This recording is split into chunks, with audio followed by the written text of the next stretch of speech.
नमस्ते सभी को।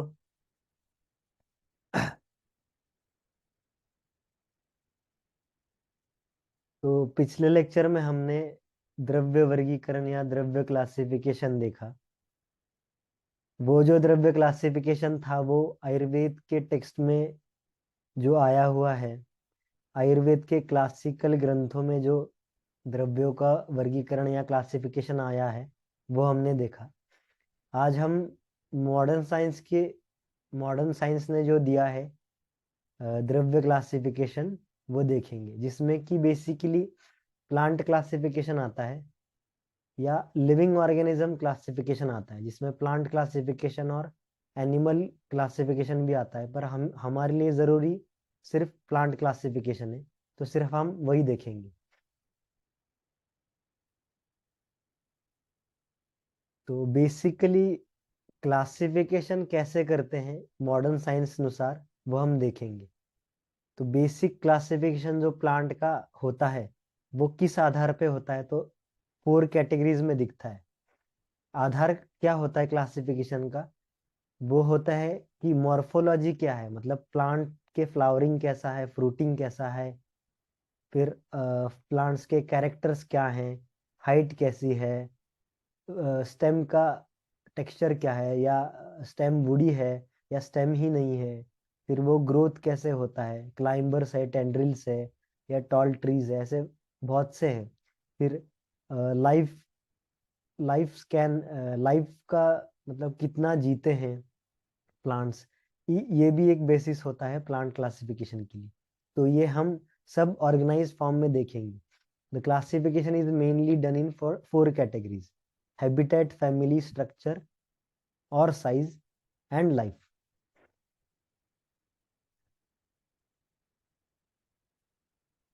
हैबिटेट माने क्या? तो habitat means where they grow और वेयर दे लिव। ठीक है। हैबिटेट मीन्स किसी का भी हैबिटेट। हमारा हैबिटेट क्या होता है? जहाँ पे हम बसते हैं या हम जहाँ रहते हैं। वैसे प्लांट के लिए हैबिटेट वो होगा जहाँ पे वो उगते हैं। तो हैबिटेट के अनुसार उनके क्लासिफिकेशन क्या होते हैं या टाइप क्या होते हैं? तो स्थलज वनस्पति, जलज वनस्पति, अनूप वनस्पति, मरुभूमिज, वृक्षरुह और वृक्षावन और मृत उपजीवी, ऐसे 7 तो बेसिकली मेनली दिखते हैं। तो स्थलज मतलब क्या? स्थल यानी लैंड। स्थल सेना हम जो बोलते हैं ना आर्मी के लिए, तो स्थलज मतलब लैंड। टेरेस्ट्रियल प्लांट्स, उसमें क्या आ गया? उसमें आम आ गया, या जो जमीन पे उगते हैं सभी पेड़ पौधे आ गए, छोटा हो या बड़ा हो सब आ गए। जलज यानी एक्वेटिक प्लांट्स, जो पानी के अंदर ही उगते हैं या मोस्टली पानी बहुत, जहाँ पे ज्यादा पानी होता है या एक्वेटिक लाइफ होती है वहां पे वो दिखते हैं। जैसे फॉर एग्जांपल लोटस। लोटस का पूरा जो फूल और पत्ते छोड़ोगे तो पूरा उसका स्टेम, रूट्स सब पानी के अंदर होता है, तो वो जलज वनस्पति है। अनूप वनस्पति यानी the plants which grow at wetland, या उस प्लेस पे जहाँ पे पानी बहुत ज्यादा तादाद में रहता है या ज्यादा क्वांटिटी में होता है, पर वो लैंड पे ही ग्रो करते हैं। उन्हें हाइड्रोफाइट्स या अनुप वनस्पति बोलते हैं। जैसे कि हमारा चावल हो गया, चावल के लिए बहुत पानी लगता है। फिर शुगर केन भी हम बोल सकते हैं, उसके लिए भी बहुत पानी लगता है। ये जो प्लांट्स होते हैं वो ज्यादा पानी में या मतलब ज्यादा बारिश हो गई तो ये खराब नहीं होंगे। ठीक है। तो ये इन्हें अनुप वनस्पति बोलते हैं। मरुभूमि यानी जीरोफाइट्स, यानी कि जो एकदम ड्राई एरिया में, राजस्थान जैसे इलाकों में पाए जाते हैं। उसमें से एक बहुत ही अच्छा उदाहरण मतलब खजूर, जिसे हम खजूर बोलते हैं, खजूर के जो हम खाते हैं ना, वो वाला खजूर, ये मरुभूमिज है, यानी ड्राई एरिया में जीरोफाइट्स जिसे कहते हैं। वृक्षारोहा मीन्स एपीफाइट्स, ये उनका दूसरा नाम है। The plant which grow on other plants, मतलब ये प्लांट दूसरे पेड़ों पे एक तो सहारा लेते हैं या उगते हैं, पर ये उस पेड़ को दिक्कत नहीं पहुंचाते। मतलब ये जो वृक्षारोह होते हैं, ये पेड़ों पे, पेड़ जिस पेड़ पे उगते हैं या जिस पेड़ पे वो ग्रो करते हैं, उनको नुकसान नहीं पहुंचाते, उन पे फीड नहीं करते वो। उनका अपना फीडिंग अलग मैकेनिज्म होता है, अपना अलग फीडिंग फीडिंग सिस्टम होता है। उसके बाद आता है वृक्षावन, मीन्स पैरासाइट, या जिसे हम परजीवी बोल सकते हैं। ये जो वनस्पति होते हैं ना, ये दूसरे के ऊपर उगते हैं, जैसे दूसरों के दूसरे पेड़ों पे उगते हैं, और उसी पेड़ों की स्टेम में से या जहाँ उगे हैं वहीं से न्यूट्रिएंट सक कर लेते हैं, जिसकी वजह से जिस पे ये वाले पैरासाइट्स उगे हैं, वो उस पेड़ को या उस पौधे को खराब कर देते हैं। जैसे कि बांदा, बांडगुल जिसे बोलते हैं ना, तो वो इसमें से एक प्रकार है, बांदा या परजीवी होता है वो। लास्ट आता है मृत उपजीवी, मीन्स जो कुछ सड़ा या गली चीजें हैं उस पे उगते हैं, सैप्रोफाइट्स, जैसे कि फंगी या बुरशी जिसे बोलते हैं हम। वो दूसरे या जो गंदी या फिर सड़ी गली चीजें होती हैं, इस पे उगने वाले ये मृतोपजीवी होते हैं। ये हैबिटेट के अनुसार हमने वर्गीकरण देख लिया। इसके बाद हम देखेंगे क्लासिफिकेशन एज पर फैमिली। ठीक है, ये हमें सबसे ज्यादा रिक्वायर्ड है द्रव्य गुण के लिए, और आगे भी यही रिक्वायर्ड है। एक्चुअली ये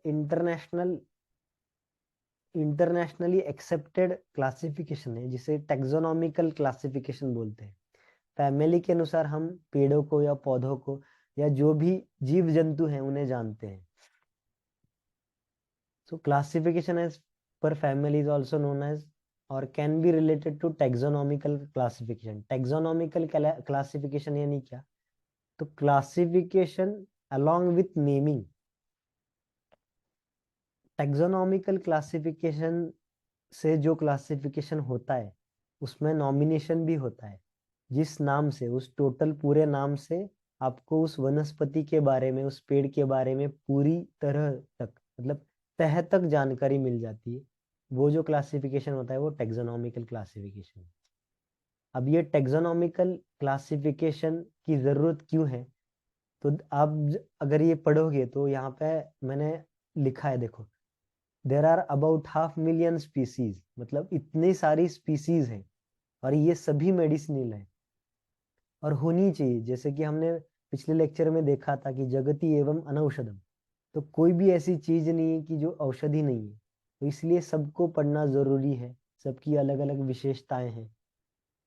कुछ चीज कैंसर में यूज होती हैं, तो कुछ डायबिटीज में यूज होती हैं, तो कुछ और कहीं यूज होती है। तो सभी चीज पढ़कर ही हमें विशेषताएं मालूम होती है। तो इसीलिए सभी चीजों को पढ़ना जरूरी है। पर सभी चीजों को हम एक एक करके नहीं पढ़ सकते, तो हम क्या करते हैं, तो हम उसे क्लासिफाई करते हैं, ऑर्गेनाइज करते हैं। This system of organisation is known as plant classification. This classification is done using the similarities of plants to so their study and data collection becomes easy. The basis of classification includes similarities in leaves, flowers, stems, seeds, roots, etc. ठीक है, तो ये जो classification होता है वो similarities के basis पे होता है। मतलब सिमिलैरिटीज, दो पेड़ों में जो सिमिलैरिटीज होती हैं वो एकत्र रखी जाती हैं, और जो विशेषता होती है वो हम इस क्लासिफिकेशन की बदौलत ढूंढते हैं। आगे आपको समझेगा। This method of classification is among the best method. ये बेस्ट मेथड है, इजी मेथड है। बाय दिस इजी मेथड है, मतलब पढ़ने के लिए भी इजी है, और आपके रिक्वायरमेंट अनुसार आपको जो चाहिए वो निकालने के लिए भी ये इजी मेथड है। In this classification method, plant kingdom is classified on the basis of morphological features, especially flowers. तो बेसिस मैंने जैसे बताया आपको क्लासिफिकेशन को क्या होता है, तो प्लांट के विविध अंग जो होते हैं उनके बेसिस पे ये क्लासिफिकेशन होता है। पर मोस्टली फ्लावरिंग जो होता है, फ्लावरिंग से मतलब ये जो क्लासिफिकेशन है वो मोस्टली डिपेंडेंट है फ्लावरिंग के ऊपर। तो टैक्सोनॉमिकल क्लासिफिकेशन में ये हम ऑर्डर देखते हैं, जिसमें सबसे पहले आता है किंगडम, उसके बाद डिवीजन, उसके बाद क्लास, सब क्लास, ऑर्डर, फैमिली, जीनस और स्पीसीज। तो किंगडम यानी पूरा प्लांटे किंगडम, यानी प्लांट की जो पूरी, इस संसार के जो सारे प्लांट्स हैं, पौधे हैं, जो कुछ है वो सब प्लांट किंगडम में आता है। और दूसरा किंगडम, बड़ा किंगडम है वो एनिमल किंगडम है। ये दो ही किंगडम है। उसके बाद डिवीजन है, वैसे 12 डिवीजन है, वो हमारे लिए इतने महत्वपूर्ण नहीं है। तो यहाँ पे एक एग्जांपल लिया है मैंने, टीनिया कॉर्डियाफोलिया, टीनोस्पोरा कॉर्डिफोलिया, यानी कि गुडुची। ये जो नाम है टीनोस्पोरा कॉर्डिफोलिया, इसे हम साइंटिफिक नेम कहते हैं।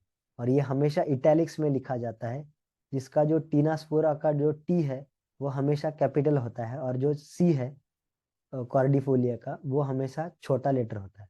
और इन दोनों को अंडरलाइन करना चाहिए, ये एक रूल है, ठीक है, इस क्लासिफिकेशन का। तो हम आगे देखेंगे। तो किंगडम प्लांटे बताया, डिवीजन मतलब एंजियोस्पर्म है, मींस फ्लावरिंग प्लांट्स। जो टीनोस्पोरा कॉर्डिफोलिया है, फ्लावरिंग प्लांट्स में आता है। क्लास आता है थैलेमी फ्लोरे, ये थैलेमी फ्लोरे जो क्लास है वो फ्लावरिंग के ऊपर, मतलब फ्लावरिंग जो उसका होता है वो सर्कुलर या वर्लिंग स्ट्रक्चर में होता है, उसी के ऊपर से थैलेमी फ्लोरे इस सब सब क्लास में हमारी गुडुची आती है। ऑर्डर आता है रेन्यूनक्यूलेट्स। उसके बाद फैमिली आती है Menispermaceae, genus Tinospora, species Tinospora cordifolia. ठीक है, तो हमारे लिए इम्पोर्टेंट क्या है?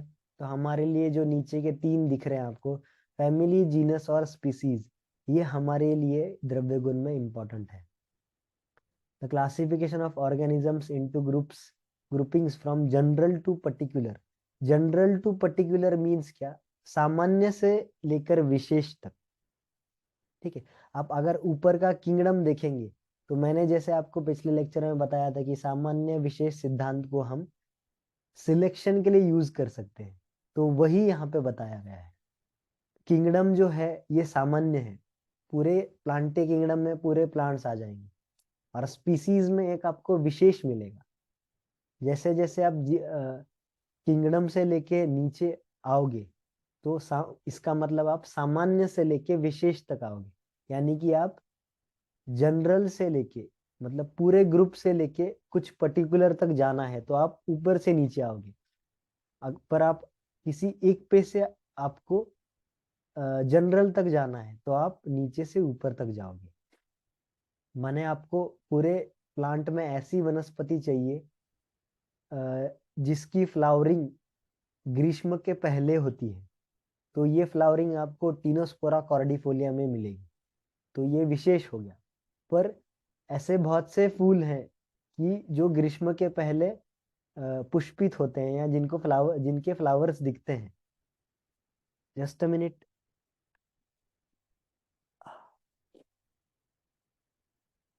माफ कीजिएगा, थोड़ा सर्दी हो गया है मुझे, इसलिए क्षमा चाहता हूँ। तो हाँ, तो ये टैक्सोनॉमिकल क्लासिफिकेशन आपको जनरल से पर्टिकुलर तक ले जाएगा और पर्टिकुलर से जनरल तक लेके जाएगा। ये हमारा सामान्य विशेष जो सिद्धांत है वो आता है। टैक्सोनॉमिकल क्लासिफिकेशन है मेनली 7 रैंक्स, जो मैंने आपको बता दिया, किंगडम, डिवीजन, क्लास, सब क्लास, जिसे सीरीज भी बोलते हैं, ऑर्डर, फैमिली, जीनस और species. This classification gives us organized system of naming and cataloging of specimens. Also not found till now, this classification allows us to search for differences or similarities. ठीक है, मतलब क्या? तो ये जो classification है ये सिर्फ अभी तक के जो वनस्पति आपको पता है उन्हें सिर्फ कैटलॉग करने के लिए, उनको कैटेगराइज करने के लिए नहीं है। हमारे 100 साल बाद या 1000 साल बाद भी आप इसी सिस्टम से क्लासिफाई कर पाओगे। इसका बेस जो है मैं फिर एक बार बताता हूँ, आयुर्वेद में दिया है वो है सामान्य विशेष सिद्धांत। अभी हम ये थोड़ा सा एक विस्तार से देखेंगे। Kingdom, it is the highest taxonomical class, या हाईएस्ट टैक्सोनॉमिकल जो एरिया है वो किंगडम में आता है। तो kingdom Plantae includes all plants.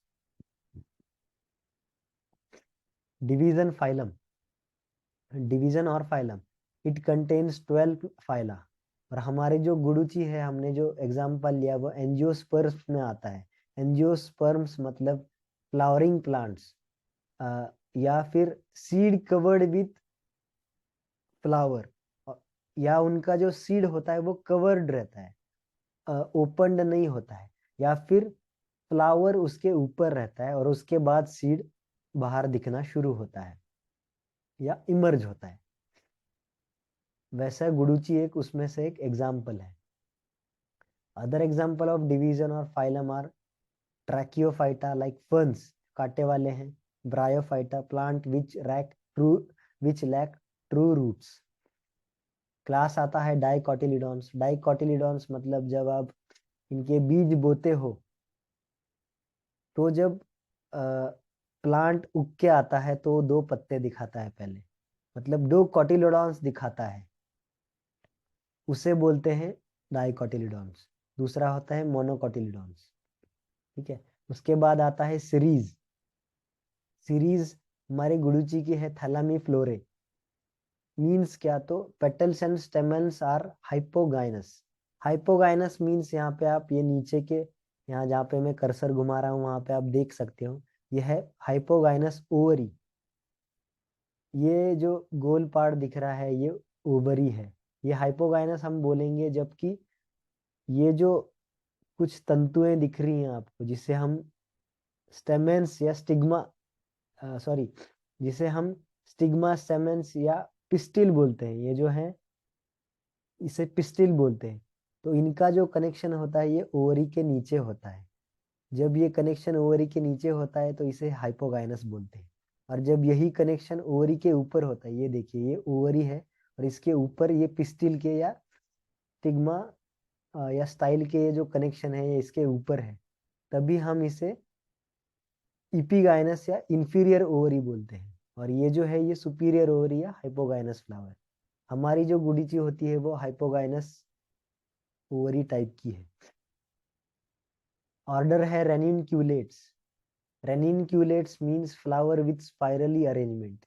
Flower का आप अरेंजमेंट देखोगे माइक्रोस्कोप में या फिर थोड़ा जूम करके या मैक्रोस्कोपिकली हमें वो दिखता नहीं है, इसलिए आप जब उसे जूम इसमें देखोगे या लेंस से किसी देखोगे तो स्पाइरली अरेंज दिखेगा। ठीक है। और एपोकार्पस गाइनेशियम दिखेगा। एपोकार्पस मीन्स, या फोटो देख सकते हो, एपोकार्पस मीन्स ये जो स्टाइल स्टिग्मा ये जो होते हैं ये अनजॉइंड होते हैं। ये देखिए अब ये सेपरेट दिख रहे हैं आपको, और ये सेपरेटली ओवरी में ओपन होंगे। अनकनेक्टेड होते हैं शुरुआत से लेके ओवरी के अंदर भी। इसे बोलते हैं एपोकार्पस। और जो सिनकार्पस होता है वो, ये जो स्टाइल स्टिग्मा है वो सिर्फ ये पूरा सेपरेट नहीं होता है, ये यूनिलेक्युलर लॉक्यूलर देख सकते हैं, ये पूरा अनसेपरेट है या जुड़ा हुआ है। लॉक्यूल मतलब ये जो गोल चीज है पाइप जैसे दिख रही है ये लॉक्यूल है, ये ओवरी का पार्ट है। तो और ये जो है ये कार्पेल्स है, या फ्लावरिंग के जो पार्ट है, मेल और फीमेल जो पार्ट्स होते हैं, मोस्टली मेल पार्ट्स होते हैं जिसे स्टाइल स्टिग्मा कहते हैं, वो ये पार्ट्स हैं। तो ये पार्ट्स जुड़े होते हैं या एक ही लॉक्यूल में होते हैं जिसे सिनकार्पस बोलते हैं। तो हमारा वाला जो है मतलब गुडुची वो है एपोकार्पस, एपोकार्पस गाइनोशियम। और फैमिली, फैमिली देखेंगे तो हमारी गुडुची या टीनोस्पोरा कॉर्डिफोलिया मैनिस्पर्मियसी फैमिली में आती है। मैनिस्पर्मियसी फैमिली टिपिकली मैनिस्पर्म सीड्स दिखाती है, यानी अर्धचंद्र, चंद्र जो होता है मतलब हाफ मून शेप्ड बीज दिखते हैं उसके, ठीक है, या मून शेप्ड बीज दिखते हैं। और मोस्टली जो इस फैमिली में पेड़ पौधे आते हैं वो वुडी क्लाइंबर्स होते हैं। उनकी जो स्टेम होती है वो वुडी होती है, ट्रंक जैसा, मतलब पेड़ों जैसा नहीं होता है। और स्टेम होता ही नहीं, ऐसा भी नहीं होता है, तो बीच का होता है, यानी वुडी क्लाइंबर्स होते हैं। और ये मोस्टली क्लाइंब करने वाले या पेड़ों पे सपोर्ट लेने वाले पेड़ पौधे होते हैं या प्लांट्स होते हैं। जीनस क्या आता है? तो जीनस आता है, it forms the first part of the botanical name of the plant. Botanical name या साइंटिफिक नेम ये पूरा होता है, ये यहाँ पे देख सकते हो आप, रूबिया कॉर्डियाफोलिया। तो जो पहला है रूबिया, ये जीनस है। और ये जो कॉर्डिफोलिया है वो इसका स्पेसिफिक नेम है या स्पीसीज है। ये इसके स्पेसिफिकेशंस दिखाता है, एग्जैक्टली वही वनस्पति दिखाता है ये जो नेम है। और ये जो रूबिया है ये जीनस दिखाता है। जीनस मीन्स क्या? तो ऐसे कई प्लांट्स होते हैं जो कि सेम किंगडम के होते हैं, सेम फाइलम के होते हैं, सेम क्लास के होते हैं, ऑर्डर के होते हैं, जिनकी फैमिली भी सेम होती है। और जीन्स में जो कुछ दिखता है, उनके जो स्वभाव दिखते हैं, या जीन से कुछ जो कुछ बाहर दिखता है, जिनकी वजह से कुछ दिखता है उनके स्वभाव में या उनके ग्रोथ में, वो सब सेम होता है। पर स्पेसिफिकेशंस कुछ थोड़े अलग होते हैं, तो वो स्पीसीज में आ जाता है। और जो जेनेटिक इंफॉर्मेशन, जो सिमिलर जेनेटिक कैरेक्टर्स हैं, वो जीनस में इंक्लूड होता है। तो हम टीनोस्पोरा, अगर ये जो जीनस देखेंगे तो उसमें 30 से ज्यादा स्पीसीज दिखेंगी। मतलब गुडुची जैसी दिखती है, या गुडुची का जैसा स्वभाव है, फ्लावरिंग का होगा या फ्रूटिंग का होगा, या उसके थोड़े बहुत गुण भी होंगे। तो वो इन 30 स्पीसीज में आपको ज्यादातर मोस्टली सेम दिखेंगे। ठीक है, मैंने कहा मोस्टली सेम दिखेंगे, एग्जैक्टली नहीं। पर आप स्पीसीज से, ये जो स्पीसीज है लास्ट का, इससे आप एग्जैक्टली टीनोस्पोरा कॉर्डिफोलिया यही एग्जैक्ट वनस्पति ढूंढ सकते हो। ये पर्टिकुलर वनस्पति है, स्पीसीज।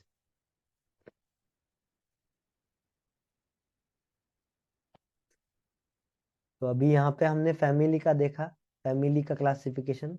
तो अब आगे वाला है साइज से। साइज से क्लासिफिकेशन क्या क्या होता है? तो ये है ट्रीज, हर्ब, शर्ब। तो हम साइज के अनुसार क्लासिफिकेशन देख रहे थे। मॉडर्न में जो क्लासिफिकेशन दिया है उसमें तीसरा जो पॉइंट था क्लासिफिकेशन में, 4 टाइप में से, उसमें तीसरा जो था वो था साइज। तो साइज में हम देख सकते हैं, साइज के अनुसार जो क्लासिफिकेशन है वो है trees, herb, shrub, shrub and weak plants. इसमें ट्रीज को वृक्ष कहते हैं, हर्ब को क्षूप कहते हैं, श्रब को गुल्म कहते हैं, और वीक प्लांट्स यानी लताएं हो गई। तो जो पहला है वृक्ष या ट्रीज, उसमें मेनली जो 3 मीटर से बड़े जो पेड़ होते हैं या प्लांट्स होते हैं वो सभी आते हैं। इंडिया में पाए जाने वाले जो लंबे से लंबे प्लांट्स हैं वो लगभग 35 35 मीटर तक बढ़ सकते हैं। इतने लंबे लंबे प्लांट्स इंडिया में पॉसिबिलिटी है।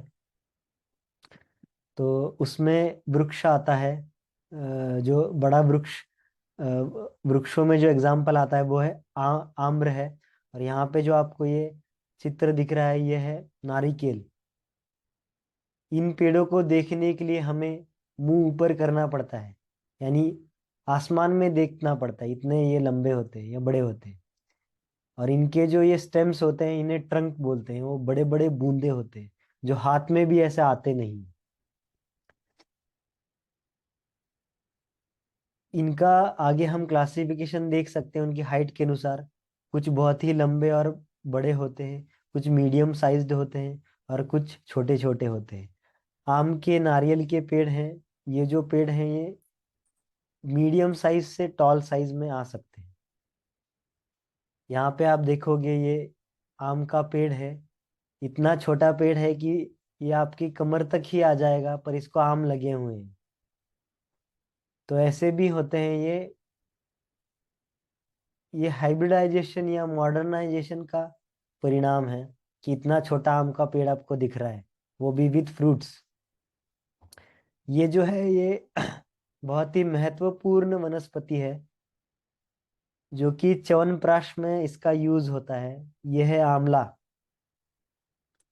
जिसे आमल की हम अ, जिसे हम आमल की नाम से आयुर्वेद में संबोधन करते हैं।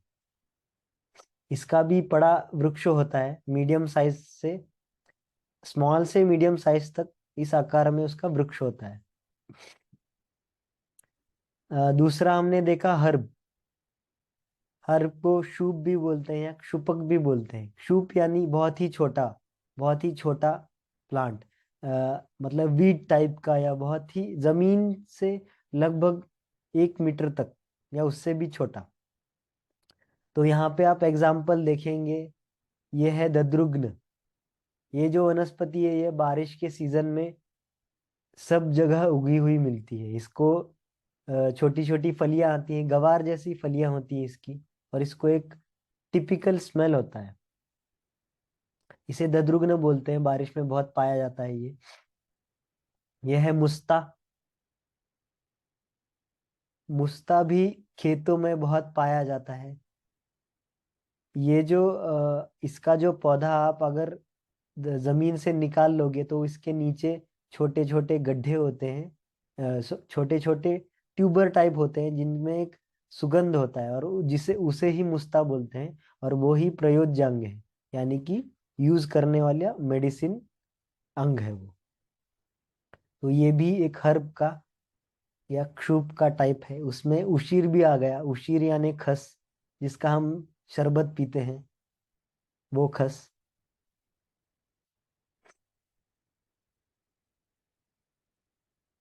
ये एक हो गया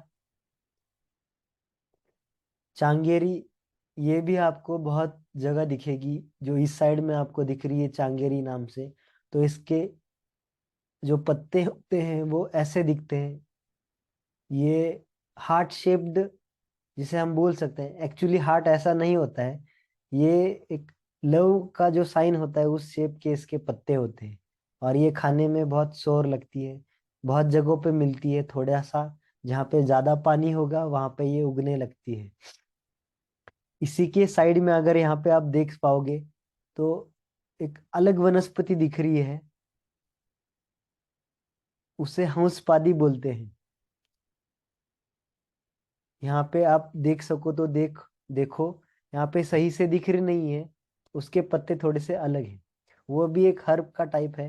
और हंसपादी हम कास में या खांसी में यूज करते हैं। चरक जी ने कास हर गण में हंसपादी एक वनस्पति बताई है। इस साइड की आप देख सकते हो तो ये तुलसी है, जो हर किसी के आंगन में होती है। अभी देखेंगे हम श्रब। तो ये जो आपको एक गमला दिख रहा है, इसमें एक दंती नाम की वनस्पति है। ये देखिए नाम उसका दंती है। इसे ये श्रब है। श्रब यानी 1 मीटर से ज्यादा होता है, लगभग कमर से लंबा। और 6 7 8 10 फीट तक ये जा सकते हैं, या उससे भी बड़े हो सकते हैं। गुल्म जो होता है वो आयुर्वेद में, गुल्म मने डायरेक्ट जो सरफेस होता है, लैंड सरफेस से बहुत सारी स्टेम एक साथ निकलती है, उसे गुल्म कहते हैं। हम अगर बेसिक पेड़ों में देखें तो एक ही स्टेम होती है और उससे ब्रांचेस निकलते हैं। वैसे यहाँ पे नहीं दिखता आपको स्टेम, यहाँ पे एक सिंगल स्टेम नजर नहीं आएगी, बहुत सारे यहाँ पे। जब आप एक्चुअल में ये पेड़ दंती देखोगे कॉलेज में या और कहीं, तो आपको मालूम पड़ेगा कि इसे गुल्म क्यों बोलते हैं। क्योंकि इसकी बहुत सारी स्टेम्स होते हैं, बहुत सारी तनियां, जो कि डायरेक्टली ग्राउंड से ही आती हैं। स्टेम नहीं दिखती है। तो ऐसा एग्जाम्पल और एक है, जो हिबिस्कस हमारे यहाँ पे फूल जो लगते हैं, हिबिस्कस आपको पता होगा सबको। तो उसका भी सेम ही ऐसा ही कुछ वैरायटीज ऐसा दिखाती हैं। श्रब में एक्चुअली जो वनस्पतियां कमर से ऊंची या 3 मीटर से ऊंची होती हैं वो भी आती है। नीड नॉट कि वो गुल्म ही हो, पर हमारे मुताबिक ये गुल्म इसी में इंक्लूड होते हैं, या श्रब ये गुल्म में इंक्लूड होता है।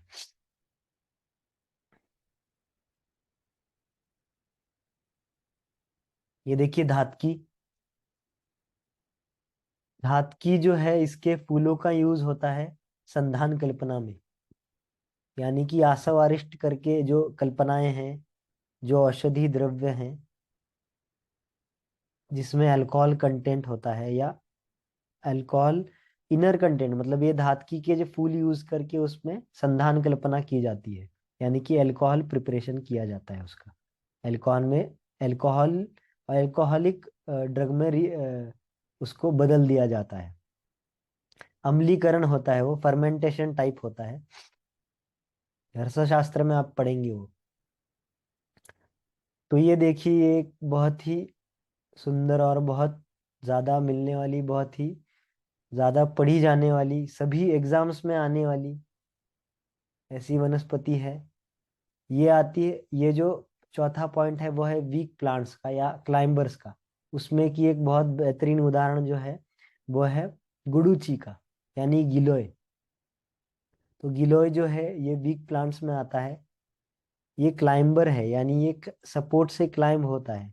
ये आप यहाँ पे देख सकते हो, मैंने काला एरो किया है यहाँ पे, कोई धागे जैसा यहाँ दिख रहा है। ये मैं इसको बड़ा करता हूँ, ये देखिए। ये बड़ा करने पे यहाँ पे आपको ये जो दिख रहा है थोड़ा धागे जैसा, ये जो चीज है ये टेंड्रिल है। इसकी सहायता से ये गुड़ची या कोई भी जो प्लांट है, कोई भी प्लांट है वो बढ़ता है इसकी मदद से। Weak plants include climbers and creepers. Climbers यानी जिसे टेंड्रिल्स होते हैं, या धागे जैसे उनके स्ट्रक्चर्स होते हैं कुछ, जिन्हें टेंड्रिल्स बोलते हैं, जो कि अ, किसी भी सपोर्टिंग, जो कि रॉड हो सकता है या कोई पेड़ हो सकता है या कोई टहनी हो सकती है, उस पे वो वर्ल हो जाते हैं या उसको समेट के ऊपर चढ़ जाते हैं ये पेड़ और ग्रो करते हैं। उन्हें क्लाइंबर्स बोलते हैं। और क्रीपर्स माने जो कि जमीन के अलोंग द ग्राउंड ग्रोथ करते हैं, जैसे कि दुर्वा हो गई, या फिर कद्दू हो गया। कद्दू के जो बेल होते हैं वो along the along the ground grow करते हैं। तो ये सब क्रीपर्स हो गए, या क्रीपर्स या क्लाइंबर्स हो गए।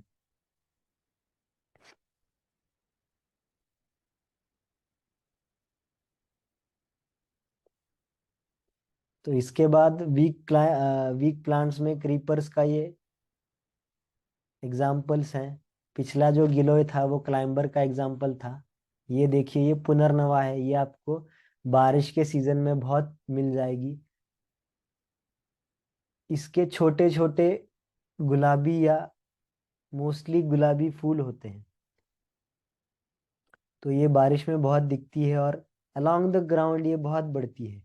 वैसे ही ये दूसरी है, इसे हम दुर्वा बोलते हैं। ये बहुत ग्रा ग्राउंड्स में या पार्क्स में ये बढ़ती हुई नजर आती है, बहुत फैलती है ये।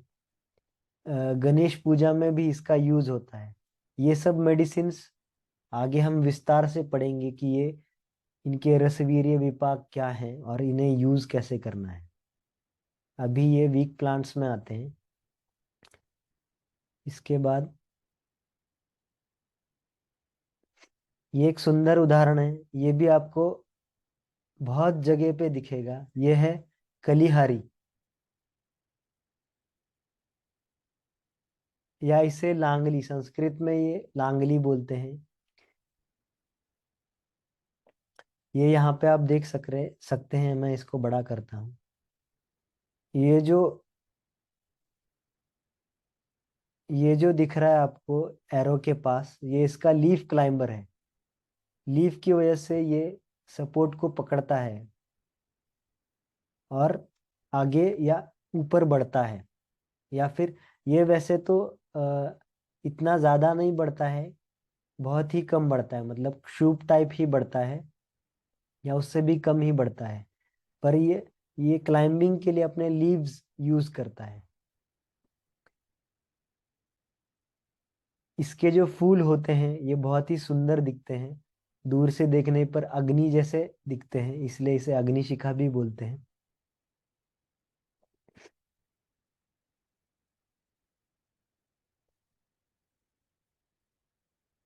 लास्ट जो क्लासिफिकेशन है या क्लासिफिकेशन का टाइप है वो है अकॉर्डिंग टू एज। तो according to age annual, biennials and perennials, ये तीन टाइप्स गिरते हैं। तो एनुअल या सीजनल मतलब जो पेड़ पौधे वो एक बार फ्रूटिंग या दो बार फ्लावरिंग और फ्रूटिंग होने के बाद मर जाते हैं। इसमें मोस्टली गोधूम यानी कि गेहूं आते हैं, शाली आती है, शाली यानी कि चावल, मुदगया, मुदगा आता है। बायनियल्स में ये जो प्लांट होते हैं ये 2 साल तक या 2 सीजन्स तक अ, रहते हैं, और उसके बाद फ्लावरिंग फ्रूटिंग के बाद एक दो तीन बार फ्लावरिंग फ्रूटिंग होने के बाद ये मर जाते हैं। इसमें मोस्टली हमारी लंका आती है, लंका यानी मिर्ची। उसके बाद पपीता भी आता है, पपाया भी आता है इसमें, जो 2-3 फ्रूटिंग के बाद या 2-3 साल के बाद मर जाते हैं। पेरिनियल्स मतलब जो plants which live for many years, जैसे कि आम हो गया, नीम हो गया। ये इतने, मतलब इनका लाइफ स्पैन इतना होता है कि 100 साल से भी ज्यादा या फिर 1000 साल से भी ज्यादा या सैकड़ों साल तक जीने वाले जीते हैं ये प्लांट्स। कोलकाता में आपको बहुत ही पुराना एक बैनियन ट्री मिलेगा। कोलकाता में वो बहुत ही फेमस है, बहुत ही ज्यादा एरिया में वो फैला हुआ है।